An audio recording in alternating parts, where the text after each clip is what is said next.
कन्हैया को आने दे, वो भगवान है, भगवान अगर मेरे आंगन में आएंगे तो मेरा जीवन धन्य हो जाएगा। परीक्षित जी रुकुम कहने लगा कुछ भी करो, लेकिन मैं चाहूंगा विवाह होगा, क्योंकि मेरा भी अधिकार है, वो हमारी बहन है। और मैं जानता हूं रिश्ते में साला है, हमारा तो रिश्तेदार है, पहले से जानते हो कितना बड़ा पैसे वाला है, तुम्हारे जैसों को तो पाने की भी नहीं पूछेगा, लेकिन हम कहेंगे तो मेरी बात मान लेगा। परीक्षित जी से एक नहीं मानी, भीष्मक रोते रहे, जा करके एक चिट्ठी लिख दी, चंदेरी के रहने वाले साले शिषपाल, मैं अपनी बहन रुक्मिणी का विवाह तुम्हारे साथ करना चाहता हूँ, मगर हमारे पिता हमारे भाइयों की इच्छा नहीं है, वो द्वारकाधीश कन्हैया को चाहते हैं। तुम आना, विवाह करके मेरे उद्देश्य को सफल बनाना, लेकिन आना तो लड़ाकू फौजों को लेके आना, क्योंकि कन्हैया आने की संभावना है। उसने चिट्ठी लिखी, क्या लिखा?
लिख दिया, आना तो आना लड़ाकू जवानों को लेकर के।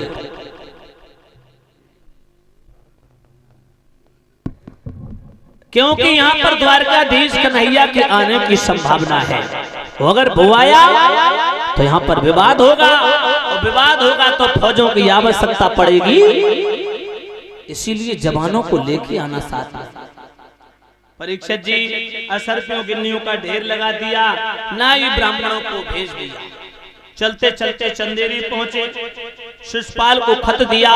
शिषपाल के लगा आइए आइए, कहां से आए? नाई ब्राह्मण बोले महाराज हम कुंदनपुर से आए। कुंदनपुर में तो हमारे बहनों ही रहते, रुको। उन्हीं ने भेजा। क्यों भेजा, किस लिए भेजा, काहे को भेजा? जो उनकी बहन है ना, हाँ हाँ जानते हैं, रुक्मिणी, वो अपनी बहन रुक्मिणी का विवाह आपके साथ करना चाहते हैं। आपकी क्या राय है शिषपाल? शिषपाल कहने लगा हमारे बहनोई रुक्म अपनी बहन रुक्मिणी का विवाह हमारे साथ। बाजी वाह भगवान, हमारे जैसे बहनोई सबके हों, सबके हों, तैयार हैं, सब तरह से तैयार हैं। बाजी वाह, रुक्मिणी तो इतनी सुंदर है, मैंने तो ये सपने में भी नहीं सोचा था। और परीक्षित जी वो तो नाचने लगा, खुशी का ठिकाना नहीं रहा हृदय में। जो नीचे हेडिंग पर ध्यान गया कि यहाँ पर द्वारकाधीश कन्हैया के आने की संभावना, चिट्ठी हाथ से छूट गई, जमीन पर गिर गई। बोले कन्हैया आएगा तो कैसे काम चलेगा। लेकिन शिषपाल कहने लगा हम 15 दिन पहले से कुंदनपुर को घेर लेंगे, इतनी फौज लेके जाएंगे। कन्हैया क्या, कन्हैया के फरिश्ते भी नहीं अंदर आ सकते।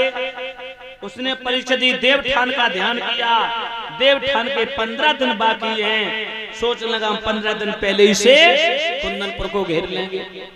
अच्छा एक बात और बताएंगे साथ ही साथ में, जिस भाई बहन की विवाह की मुहूर्त ना सही बन रही हो, विवाह की मुहूर्त ना सही निकल रही हो, तिथि अच्छी ना निकल रही हो, किसी तरीके से अड़चनें पैदा होती हैं ना, कहीं नक्षत्र सही नहीं, कहीं ग्रह सही नहीं, कहीं भद्रा लगी है, कहीं सूर है, इस तरीके से। तो देवियों ध्यान रखना, ये कुछ अबूझ मुहूर्तें होती हैं, अबूझ मुहूर्तें, जिस मुहूर्त के अंतर्गत विवाह करना, समझ लो देवियों, कोई मान के चलो संशय और शंका करने की बात नहीं। हाँ, कौन कौन? देवठान और फिलौरा देव, अखतीब और भेड़िया नौमी। ये परीक्षा की 4 अबूझ मुहूर्तें होती हैं पंचांग ज्योतिष शास्त्र में। जो इन अबूझ मुहूर्तों में विवाह करना कोई संकोच करने की बात नहीं, कोई दोष नहीं माना जाता है। इन 4 तिथियों में विवाह कर सकते। पंडित जी कहना ही रहते, बोले 10 साल शादी नहीं बढ़ रही, अगली साल ले जाओ। अब बेचारे परेशान, एक बिटिया तो तैयार है, दूसरी 5 साल फिर शादी को तैयार है, फिर तो 2 हो जाएंगे हैं? बोले पंडित जी एक और तैयार शादी के लिए। बोले नहीं नहीं, अब जब 5 साल को नंबर आओ तो बोले अब जाओ साल ठीक ना, शादी बंद दिखाई रही। उन्होंने कहा अब तो गजब हो गया, 2 बेटियां तैयार शादी को। तो ये अबूझ मुहूर्त होती हैं देवठान और फिलौरा द्विज, अखतीज और भेड़िया नौमी। इन अबूझ मुहूर्तों में, अबूझ तिथियों में विवाह करना देवियों किसी भी तरीके से कोई दोष नहीं माना जाता है। उसने देवठान का ध्यान किया, देवठान का ध्यान किया। 15 दिन बाद की सोचने लगा शिषपाल, हम 15 दिन पहले से फौजों को ले जा करके चारों तरफ घेर लेंगे कुंदनपुर को। परीक्षित जी नाई ब्राह्मण को लाया, वहां से भागा, जा करके अपने महलों के अंदर पहुंचा। और कोई सगी तो भाभी थी नहीं, एक टोला मोहल्ला की लग्गा तग्गा की थी। पहुंचा के लगा भाभी भाभी भाभी हमें दूल्हा बना। दूल्हा? लगन न चिट्ठी न टीका, और दूल्हा दूल्हा बनकर के कहाँ जाओगे? भाभी शादी करने जा रहा हूँ मैं। शादी? ऐसी देवरानी लाऊंगा तेरे आंगन में, जो अंधेरे में दूर कोने में बैठा दे, दूर से चमकेगी। लल्ला काबा में सूरज फिट होगी क्या? भाइयों शिषपाल कहने लगा भाभी ऐसी दुल्हन लाऊंगा, ऐसी देवरानी लाऊंगा, कितने अंधेरे में बैठा दे, दूर से चमकेगी। भाभी कहने लगी तो का सूरज प्लेट फिट हुई है? बोली इतनी सुंदर है। कौन है लला, नाम बताओ उसका। बोले हमें तो मालूम है भाभी, हमारी तो बहन की नंद है, हम तो देखी है। कहने लगी दारी के कड़ी खाए तेरो नास मिटे चेटका बारो, तू अपनी बहन की नंद के साथ शादी करे वो रे? कल्ला पागल तो नहीं है तू? परीक्षित जी भाभी कहने लगी वो तुम्हारी बहन की ननद तुम्हारे लिए देवी के समान हुई और तुम उसके साथ शादी करोगे? ये उल्टी गंगा कब से बहने लगी?